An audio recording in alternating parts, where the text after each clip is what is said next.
We have, as the minister said, approximately 10 million bags of maize in the country. The government was lying and the situation was even worse than had been predicted by Tegemeo Institute.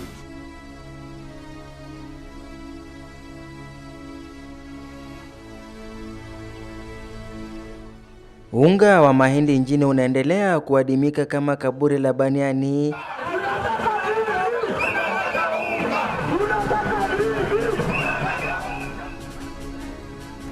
Hata baada ya serikali kupunguza bei yake kutoka shilingi 180 hadi shilingi 90.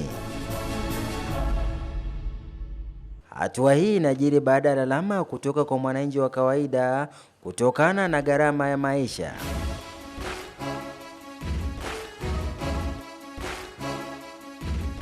Wengi wao hata wakaandamana wakiitaka serikali kuingilia kati. Kilio chao kikiwa kimoja: bei ya unga.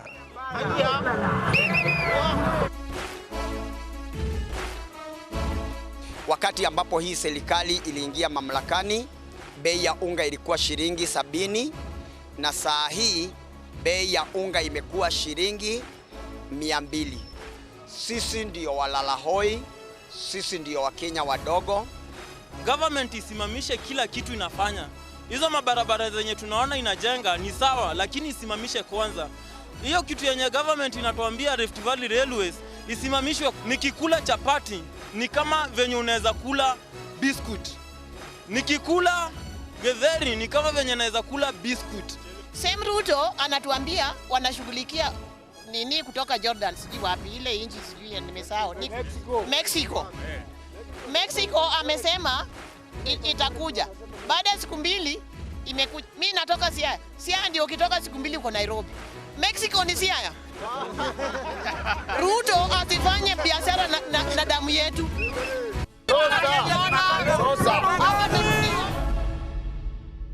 Serikali kupitia kwa waziri wa kilimo Willy Bet pamoja na wadau wa shirika la nafaka wa unga waliafikiana kupunguza bei yake. Nia ya serikali ni kuhakikisha ya kwamba bei ya paketi mbili inakuwa shilingi 60.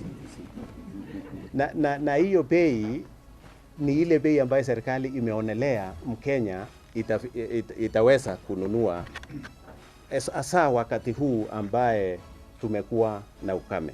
Kwa hivyo hata nikisema inatoka pande hii sio mimi nilitoa huko. Na hiyo information, and that information is available.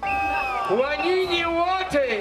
Janga hili lilijiri wakati wa kampeni za kisiasa, wakati mwafaka wa wababe wa kisiasa kutoka upinzani NASA wakiisuta serikali ya Jubilee kufeli uongozini.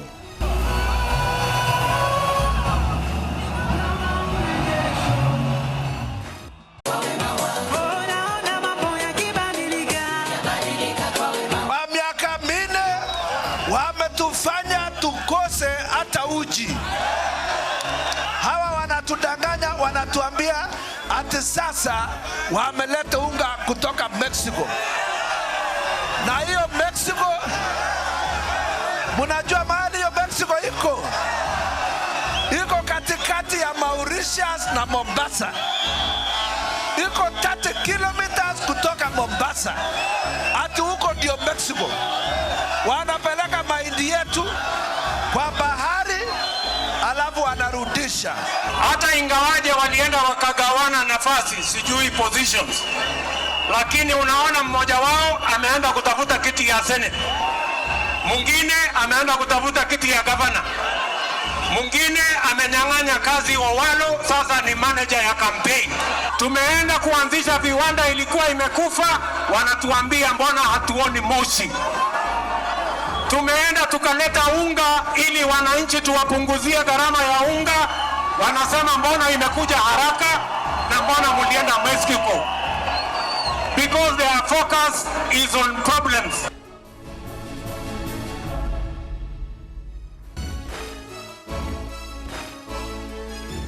Wengi wa wananchi walijawa na bashasha kwa kupunguziwa mzigo wa bei ya unga, huku kila mmoja akijitosa kwenye maduka ya karibu angalau kunyakua unga wa shilingi 90. Lakini je, wote walifanikiwa kunyakua hata moja.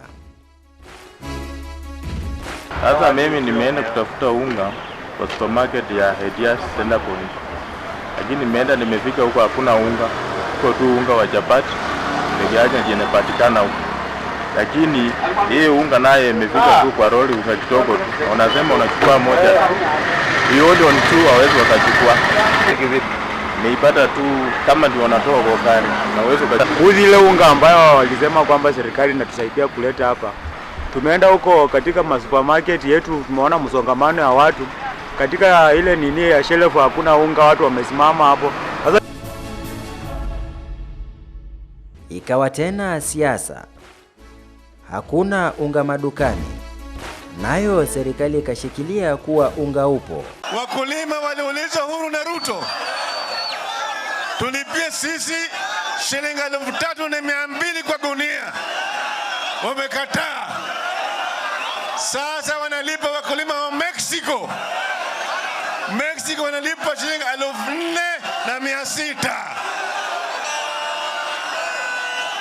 Alafu hiyo unga imekuja hapa. Wanasema ati unga ni shilingi 90. Maana hiyo unga ni shilingi 90. Hiyo unga ya shilingi 90 iko kwa Ruto na State House kwa Uhuru Kenyatta, sio? Acha maneno, hiyo ni story. Tuache mambo ya propaganda jameni. Hatuwezi kuongoza nchi na propaganda. Hatuwezi tuongoze nchi na vitisho. Hatuwezi tuongoze nchi na matusi. Hapana, twende pole na tuambiane ukweli. I want to tell the millers to be careful about the propaganda they say. And I believe I and Nick were in Eldoret and even Mombasa millers. We were offering almost 4,000 and we didn't receive any maize. No single maize came to our stores. Maswali ya balagha yakaibuka. Je, serikali imetoa wapi unga baada ya Wakenya kuumia kwa muda? Upinzani haukuchelea.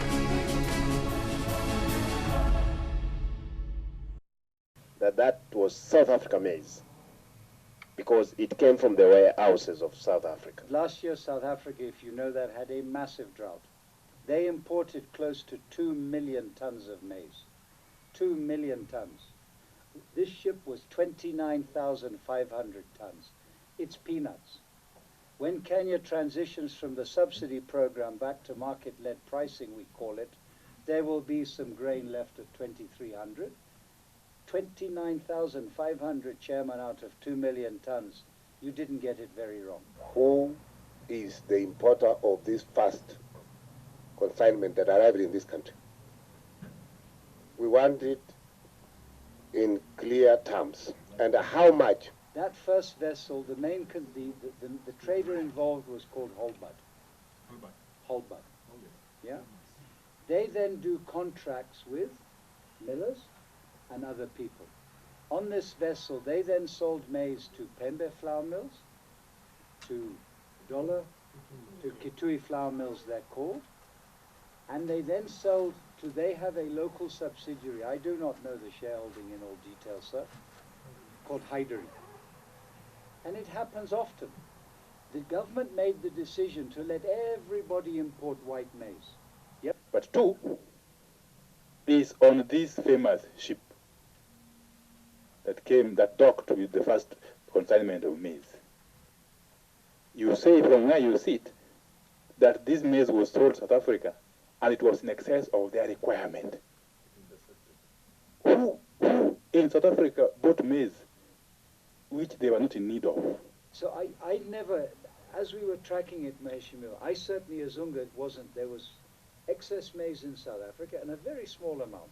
And it'll happen here, it happens, it's the way it works. And the traders saw the opportunity, talked to Kenyan millers and said, guess what? I can get into Kenya quicker than anybody else is because instead of 45 days from Mexico, I can get here in 6-7 days probably is what the lead time is.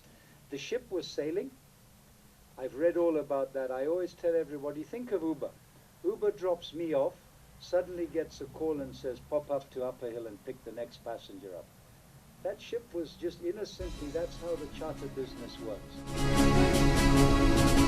Jinsi mahindi yalivyosafirishwa nchini Kenya ni safari ingine ndefu. Je, mahindi yalitoka Mexico au hapa barani Afrika? If there was a delay, there is this story of 3 days from Mexico, the 45 days, of course you have tried to explain. This is the second consignment. When was it ordered that now it's being overloaded? We told them what vessels were coming in. There were 8 vessels already recorded as going to be coming into the country. 6 of them from one trader and 2 from 2 separate traders. So then the discussion is okay, what price have you paid for that maize and what's a fair price? We do not know what investigations were done in the background, but what we agreed as millers is that we would release our positions on those vessels. The second vessel has docked now, and has offloading started? Not yet. So the second vessel is here. We expect the third one to arrive in the middle of June, and then after that there's a regular schedule of vessels. There was another cargo also in Beira. There was another cargo in Dar es Salaam. But because of technicality in Dar es Salaam, we could not move that cargo into Kenya. Kenya needed the maize. It was desperate. There was no way out. Maize had to come in. So I think we were playing our part to being Kenyans to try and bring as much as we can. And we didn't realize that we were going to get into so much trouble. Wengi wakisema kuwa huenda serikali ya Jubilee na wachezea wa Kenya shere. Lakini je, ni nani mkweli?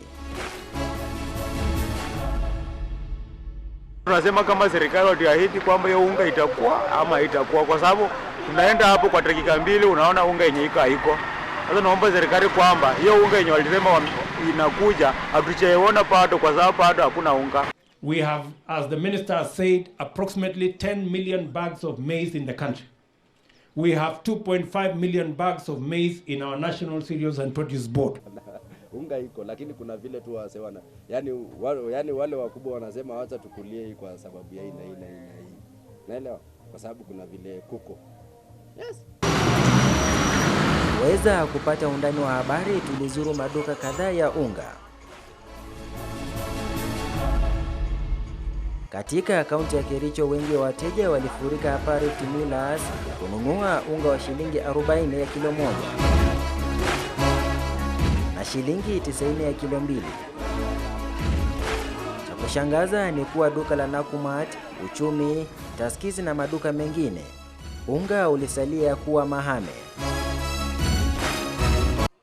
Kwanza kabisa nimepatia shilingi magunia 4,000 yale ambayo nilisaga ya kaisha.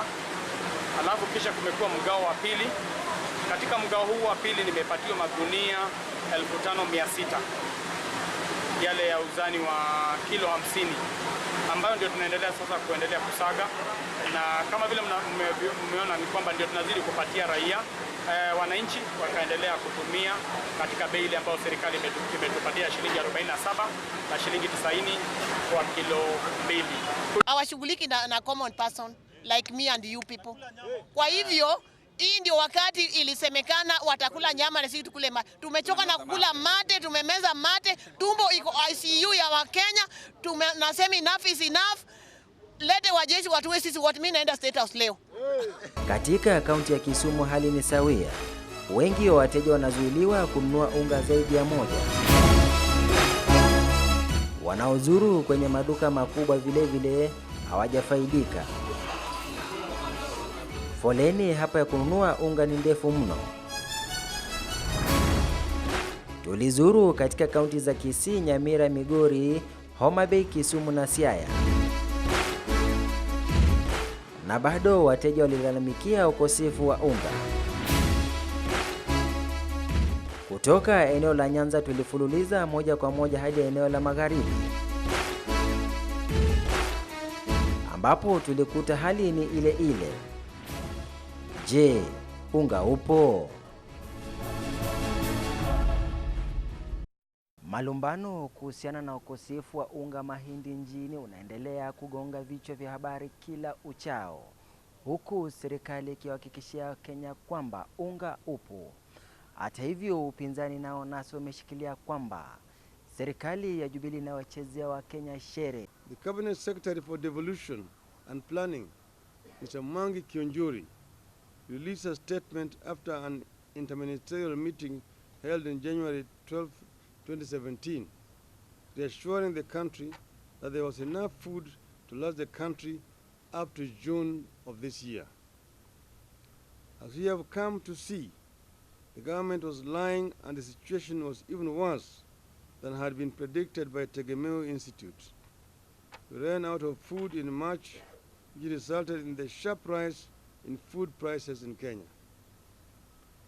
This has been a deliberate deception by the government with the intention of assisting famine brokers that make a killing from the drought situation. The country is food secure. The Ethiopian government has so far allowed importation of 13,000 metric tons of maize into Kenya. And the efforts are still continuing. That this is Jubilee's famine and hunger. Whoever is trying to raise alarm in terms of maize, in terms of everything else, is just playing at political opportunism in spite of the drought, in spite of... Hali hii likidhiri kwa muda, lakini baadaye tukapata jawabu. Kwenye upekuzi wetu tulipata kuwa unga upo kwa maduka ila wauzaji wameuficha.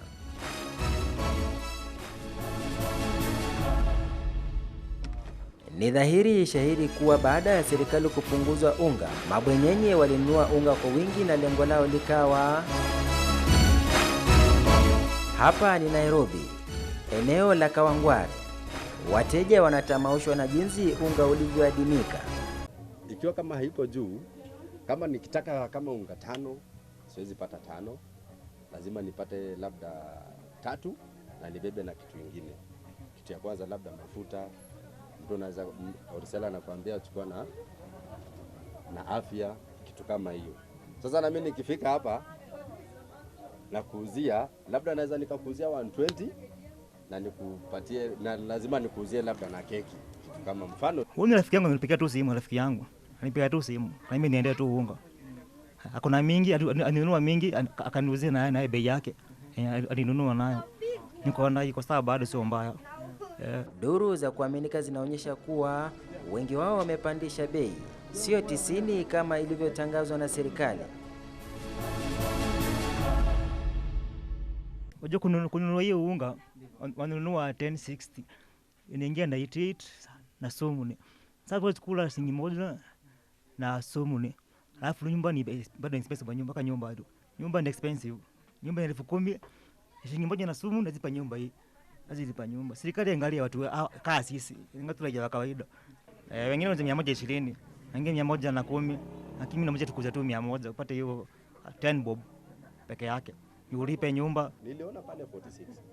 Lakini hiyo haikuwekwa unga hivi. Mtu ako na unga hapo chini, ako na nyama, alafu anakuuliza, na hii nyama umejitayarisha na unga? Sasa unajua sasa pale, anambia ndio, niko sawa na unga. Labda kwambia mimi napitia pale Walmart ni cheki kama unga. Wewe hapana. Kuja uchukue unga umalize story hapa. Sasa hapo ndo unakuta sasa biashara ya unga imenoga kushinda hata kitu kingine. The issue of the price of 90 shilling until September 30th is 90 shilling continuously. So nobody can sell beyond 90 shillings. And anybody who is doing that is a criminal and needs to be jailed. Hutchinson alieleza kuwa hakuna sakata yoyote na kuwa mahindi yalitoka Mexico, aidha yalikuwa yamesafirishwa kutoka taifa jirani la Afrika Kusini. Wajua shida ndio unga haipatikani. Ndio shida hiyo. Haipatikani. Ikipatikana unapewa in conditions. We have, as the minister said, approximately 10 million bags of maize in the country. We have 2.5 million bags of maize in our National Cereals and Produce Board. The government appears very lukewarm about the maize from Ethiopia.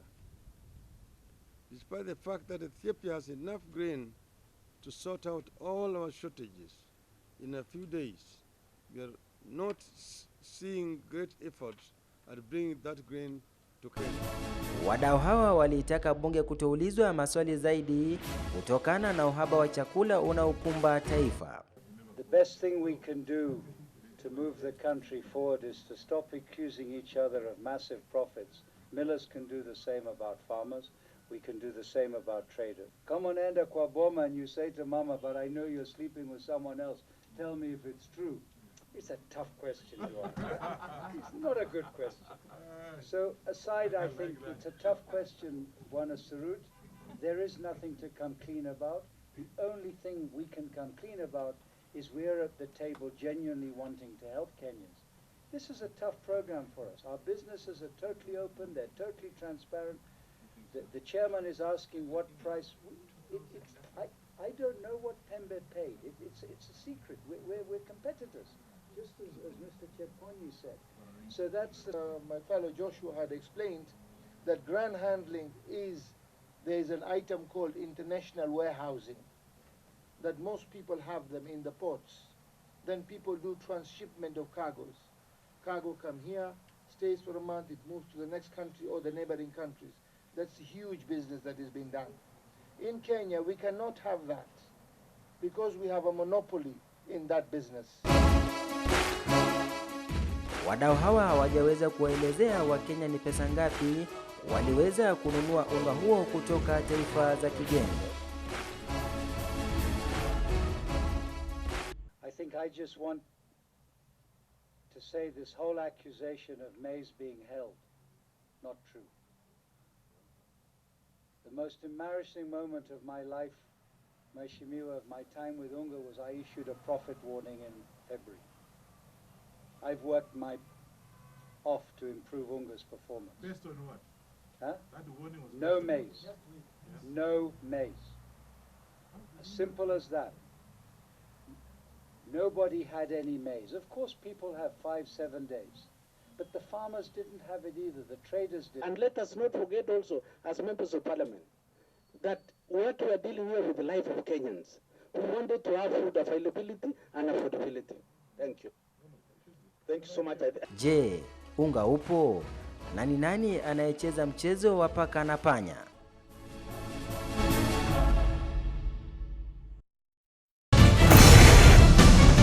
We have, as the minister said, approximately 10 million bags of maize in the country.